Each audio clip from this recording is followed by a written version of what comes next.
So we are joined today by Mari-Noëlle Jégo-Laveissière, who is the Executive Vice President and CEO for Orange Europe. Welcome, Marie. It's a great pleasure to have you today. It's my pleasure to be with you. And my name is Diana Gorelik. I am Omdia's Analyst for Europe Service Providers Markets team. Marie, we are looking forward to the Network X conference in October in Paris this year. And I'd like to discuss with you a few headline topics that you're going to speak about more in detail during the conference. So my first one is about convergence. Convergence has been at the top of the telco's consumer agenda for a long time. But what we notice is that in some markets, convergence growth or growth of convergent KPIs have started to flatline. In your view, what does the future hold for convergence? Is it still at the top of the Orange's consumer strategy? And most importantly, what are the monetization opportunities you see there? Thank you. Thank you. Yes, convergence is key. It has been, our priority since many years now, but it is absolutely still the cornerstone of our strategy. Of course, Europe is not homogeneous. We have 7 countries in Europe, including France, and we also have Moldova, which is, trying to join. And we have anticipated fiber and convergence well ahead of many of our competitors.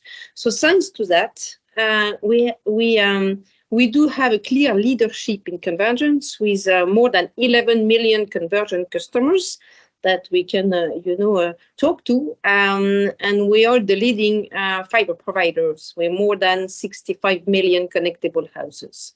So convergence is absolutely key.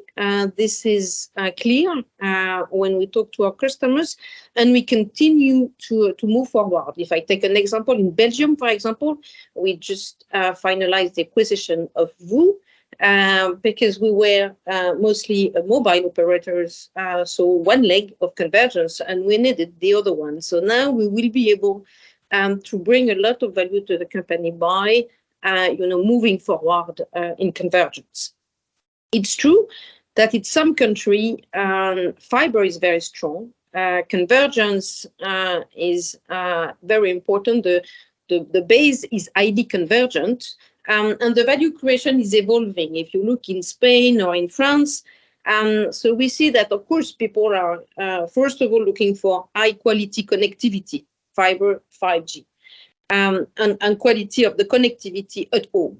Then they are looking for premium services like content, but also insurance, device financing, cybersecurity services. And then they are not looking to what we call a hard bundle. They are more looking to what we call a soft bundle. So it's about convergence. It's still about convergence, but something which is more flexible, more agile. So convergence is still absolutely key with fiber and 5G, more flexible from premium services, with an outstanding customer relationship for our customers. Okay, thank you very much. And now let's talk about 5G and fiber. What sort of monetization opportunities do you see there, and what kind of services you envisage? So some years ago, we were, trying to deep dive 4G, and we were, asking ourselves whether it was a gadget. Now 4G is absolutely mandatory, and you can't live without 4G, whether you're talking with your business partner or whether you're talking to your kids, even more maybe. So 5G is absolutely mandatory, and if we talk about the future, this is the foundation for quality of experience, for performance, for innovation. But 5G means, at the end of the day, 5G standalone, 5G SA. And as of today, we have launched 5G in all our geographies, but it's 5G NSA based on the 4G core. So we are moving forward. This is already the case in Spain, and it's going to be the case in all our geographies in 2023, 2024. And then 5G SA standalone will allow to fulfill the full promise of utilizing data real time. And this is the key difference with the technology before. So this will allow us to valorize our key assets based on different level of service requirements, quality, demand. So the B2B market is obviously the first one. That's clear, benefiting from the 5G AC capabilities for 5G mobile private network, IoT, real-time communication, real-time video. And we're working with many industries, smart cities, transportation. We've been working on use cases since 2019. In Belgium, for example, in the port of Envoort, where we've been working in the 5G testing lab with many partners. We're still working now with KPN in the Netherlands for the cross-boarding possibilities of 5G. And these days, use cases are really starting to move to real life experimentation and commercial offers. So this is the case in Belgium in transport, medical care, audiovisual, shipping, when we are together with other partners in Europe moving forward. And we do have commercial successes.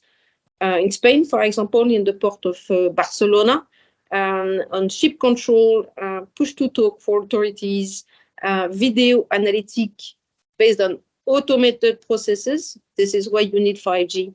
And public connectivity for passengers.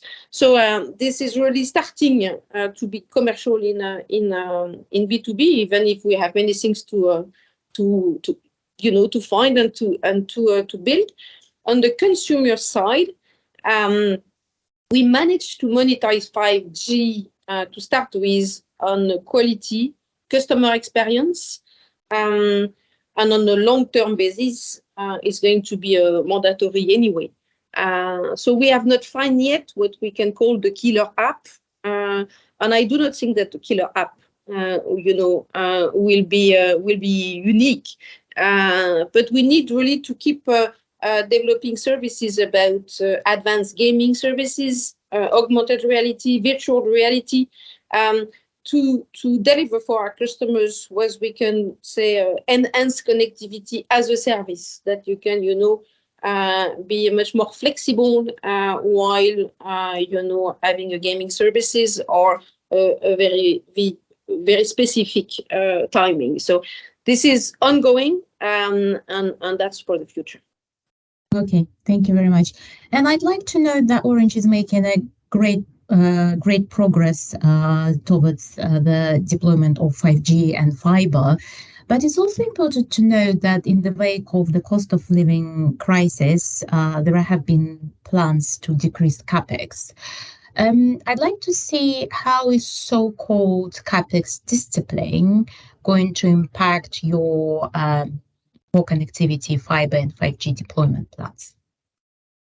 So capex disciplines resonates because this is, what we're talking about. But if I may, it's not only about reducing capex. It's more about optimizing the capex to revenue ratio. Because we are quite intensive in capex in our industry. But the question is really how do we allocate capex to create value. And this is, of course, embedded in our strategic plans. But hopefully we do benefit from a clear advantage, which is anticipation. And this is what we were talking about a couple of minutes ago.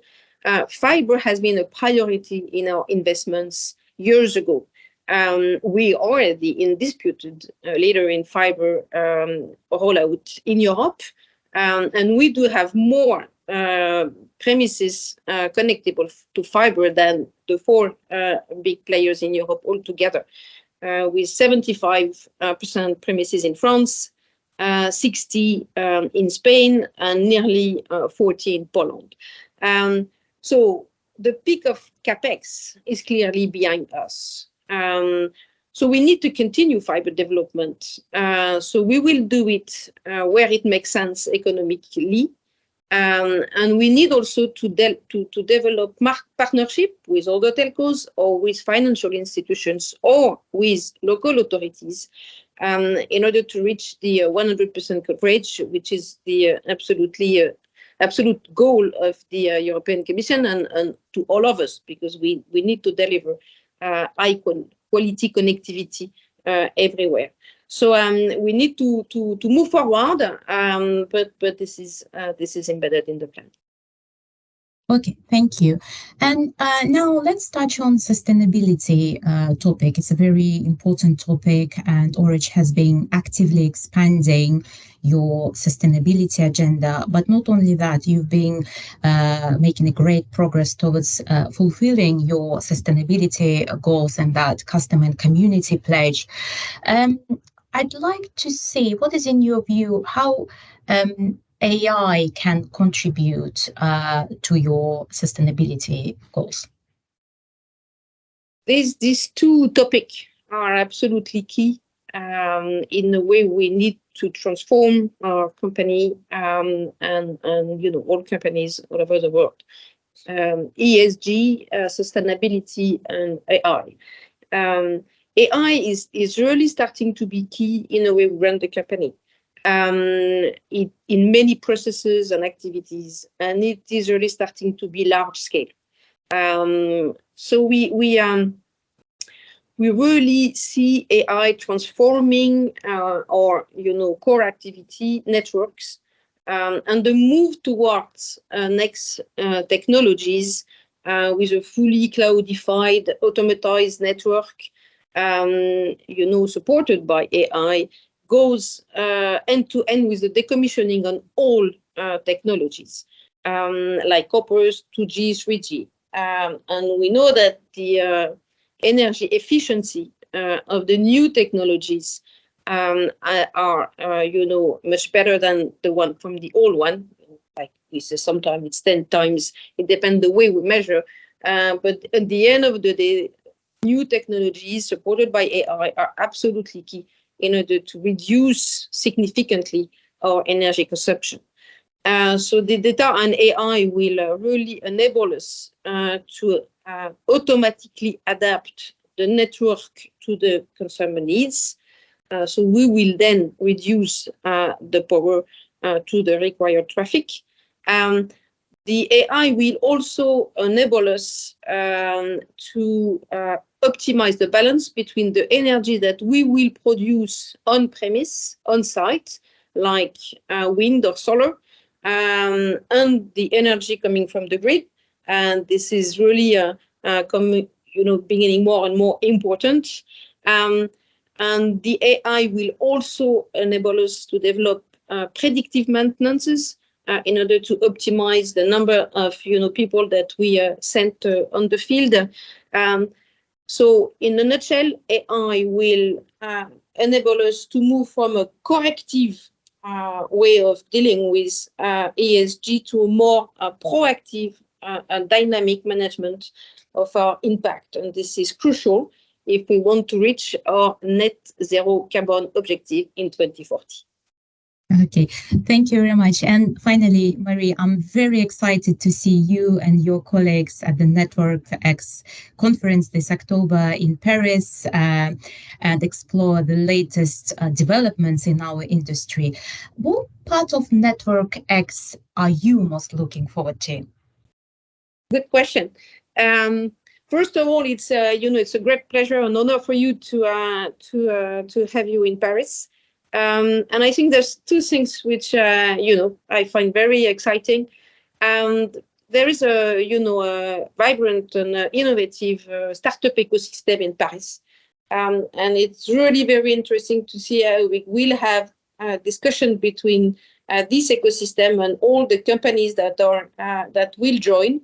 To see what kind of partnership we can do and what kind of discussion we may have. And on the other hand, what is always very important in that kind of shows is the networking, the touch point that I will be able to get with my peers. talking in big meetings or listening to very interesting talks, but also having a coffee and discussing together. So looking forward to being there. Right. Okay, Mari, thank you very much for a great chat, and we see you soon at the NetworkX conference in Paris in October. Thank you. Indeed, see you soon. Thank Bye-bye. you. Bye.